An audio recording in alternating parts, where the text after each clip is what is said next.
Hi everyone, hope you are doing well from wherever you're watching this channel, depending on your time zone. Now, yesterday we had a presidential debate.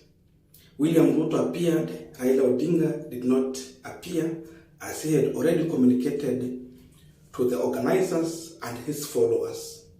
So you did not anticipate him to attend. And there are two questions that they put to William Samoei Ruto, of which, on how he responded to this question, it showed clearly William Samoei Ruto is a bitter KALENJIN leader. Those questions paint William Samoei Ruto as a leader of a community, but not a leader who wants to take over the leadership of this country from President Uhuru Kenyatta. The first question they asked was about the insecurity in Rift Valley, to be specific, Kerio Valley, that you have been the deputy president in this government for 9 years. Why have you as a government not solved the issue of insecurity in Kerio Valley? And what are you going to do differently if you get elected to make sure that there is security at Kerio Valley? And his answer was so funny. And it was clear that the insecurity we are seeing in Kerio Valley is all about politics. That the government is fighting him. That's why the KALENJIN people in Rift Valley are having insecurity. That if the government was not fighting him, there will be no insecurity. We will look into that if he's saying the truth. Secondly, they asked him about the Aror and Kimaror Dam. As a government, why were they not able to stop the corruption that was happening in these two dams? And Ruto again was clear that all the issue to do with corruption they are putting on Kimaror and Aror Dam is all about politics. He said that the people of Rift Valley are suffering because people are fighting him in the government, and that's why the project was stopped. And he has made it clear that if he becomes the president, he's going to revive the Kimaror and Aror Dam. So it's all about politics. Then the same question was asked in, was it 2018, 2019 there?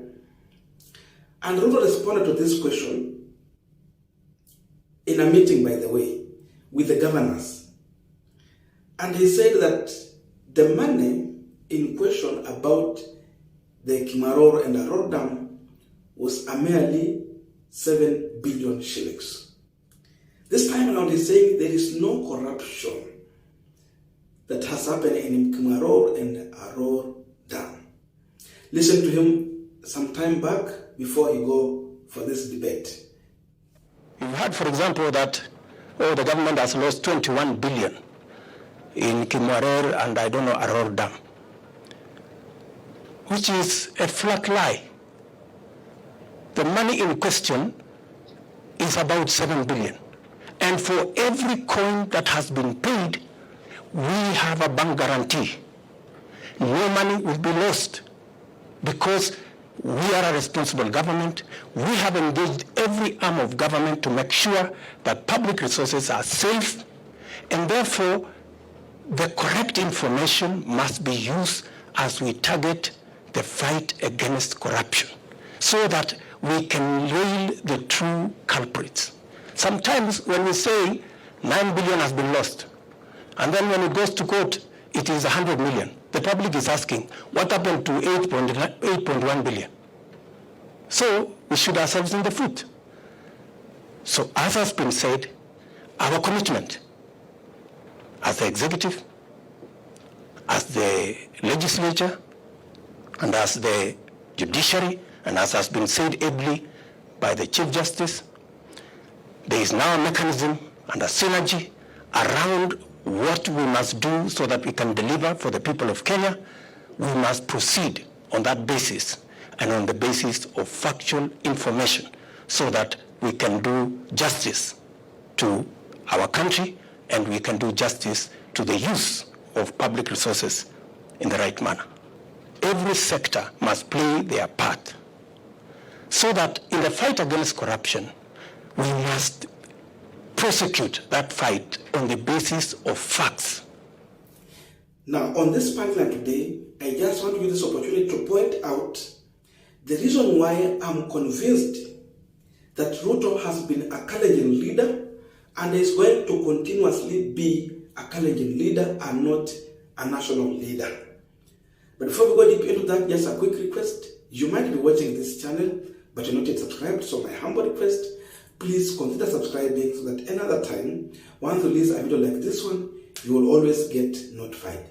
Again, to all our channel subscribers and anyone who drop comment, I must say thank you so much for your unconditional support.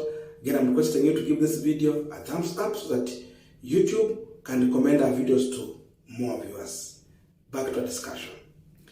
Now, if Ruto was a national leader, then why did he allow himself to play into the tribal politics while he was trying to answer these questions? Because what I'm learning is that Ruto, while he was trying to answer the question, he decided to use this opportunity to whip the emotion of KALENJIN community so that they will see as if the community was punished because of William Samuel Ruto. He's bringing the issue out as if there is no problem has happened with the security in Kerio Valley. It's just about politics between Uhuru and Raila. There's nothing to do with the Kimaror and Aror Dam. All is politics. But then the questioner went further to ask him, to remind him about the insecurity that has existed at the Kerio Valley all the way during the Kibaki time when Uhuru was not there, even during the Moi era. But Ruto was unable to substantiate what he was talking about, because the problem in Kerio Valley did not start yesterday. This is a problem that has been there all along. They have been trying to stop it with every means possible, but Ruto, the same way was using the Mau Forest some time back in 2013 to fight railaodinga, he's trying to apply it here again, using the insecurity issue in Kerio Valley for politics purposes. So what does it tell you? Ruto is telling Kenyans that he is a KALENJIN leader, and therefore he is being punished because he is a KALENJIN leader. So those who have been telling us that Ruto is a national leader, you can hear himself talking about that. For those who watch the debate, you will hear him saying that KALENJINs are being punished because of politics, that he is a KALENJIN and therefore they have to suffer. If he was a national leader, he could have explained to Kenyans how so far they have tried to stop the issue and how better he will do it, other than going into the ethnic and tribal politics to bring into the insecurity issue in this country. When you go that level, you go low. And that's exactly what Ruto did. And for me, Ruto just confirmed to us that he is a KALENJIN leader and not a hustler leader or a national leader, the way he has been trying to portray here just during the campaign time. Let's go to the issue of the Kimaror and Aror Dam. Is Ruto telling Kenyans that former CS for finance, Rotich, he was fired because of politics? Is he telling us that they are probing Rotich? In fact, because this case is in the court, is he telling us that the case in the court and some of the ruling they have done is all about politics? The auditor went through the issue of Kimaror and Aror Dam, and he advised the government as far as that project was concerned. We are aware about things like towels, the blankets were being bought. Then when you look on the project they are doing, it's all about water. But when you go about talking about the sanitary issues, the towels, the blanket, and even the utensils, it tells you that instead of doing the Kimaror Dam project to give people water, these people were doing what I can refer to as the hospitality industry project. Someone is building a hotel, that's why they were buying towels, that's why they were buying blanket, that's why they were buying duvet, that's why they were buying cushions, pillow. Someone was busy in hotel business, hospitality. Is it true these people were diverting the money that was made for Kimaror and Aror Dam into their own hotels that they were constructing because they have hotels in this country? Look at that. And then Ruto came in and said that the money that was in question was 7 billion. Yesterday he was saying money was not lost, and now here the money in question was 7 billion. Double standard. Look at that. So simply, Ruto is still whipping the emotion of people from Kimaror and Aror Dam being Kalenjins. That me and you, being Kalenjins, we are being punished in this government. It's not all about the corruption that has happened in Jubilee government. It is a Kalenjin punishment. That's what is painting here. So how do you conclude if you see like this presidential candidate who is on ballot?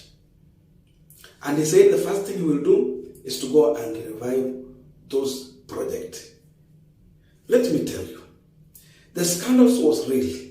Anyone who think about to revive that, if you will not solve, prosecute, help the government to prosecute the people who are involved into this corruption, then we will be starting another new scandal in this country where Kenya again will suffer billions of money. A leader who comes in and say money in question is merely 7 billion, as if 7 billion is little money. It's talking like as if it's just 7,000 billions of money was lost. Ruto was in that government when tendering was happening. Instead of explaining to Kenyans the scandal that happened here, he decided to play politics with this issue as long as it was helping him, as long as it was running his community behind him. So Ruto want to make Kalenjin to see the Uhuru government has caused trouble to them, and all the problem they are facing in Rift Valley to do with water and drought, it is because of President Uhuru Kenyatta.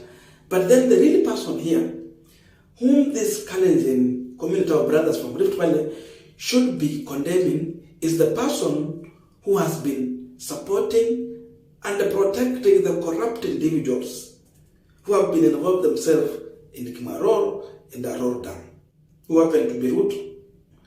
Because we are not saying Ruto involved themselves in this corruption. What we are saying is that Ruto came out to defend those people who seemingly had questionable character around the scandal that happened in these two projects.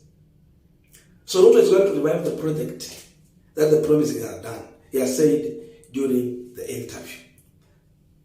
And according to him, no corruption happened. Why is people being prosecuted in the court? Why? He's saying it's politics. Can the government just stop a project like that? So it's Ruto saying that even the auditor was playing politics in this country.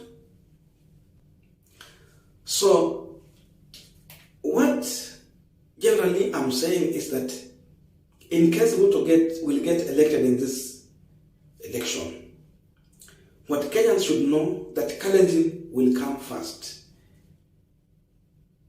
Development, first of all, will be all about Rift Valley before you go to any other area. You go and check the cabinet in 2013 if you don't trust me. Half of it, Ruto was elected because it was 50-50 government. Where did he get all the CSS and CASs? Definitely, they were his people from from his community. So if you are looking for a tribal leader, Ruto can play better. He's a man who will do that. He has once done it, and we have nothing to doubt if he's going to repeat it. So there's nothing like a national leader in William Samuel Ruto. That one you should know as you go to elect your next president. Be well informed that Ruto is coming with the KALENJIN vote. That is his constituency, and that is his first priority, not Kenya as a country. So if you are looking for a cabinet that will have almost a half from one tribe, it can be the UDA government. That's my thinking. I don't know what to think about this, but let us meet in the comment section so that we can have a continuation of this conversation. May good God bless you and see you in our next video.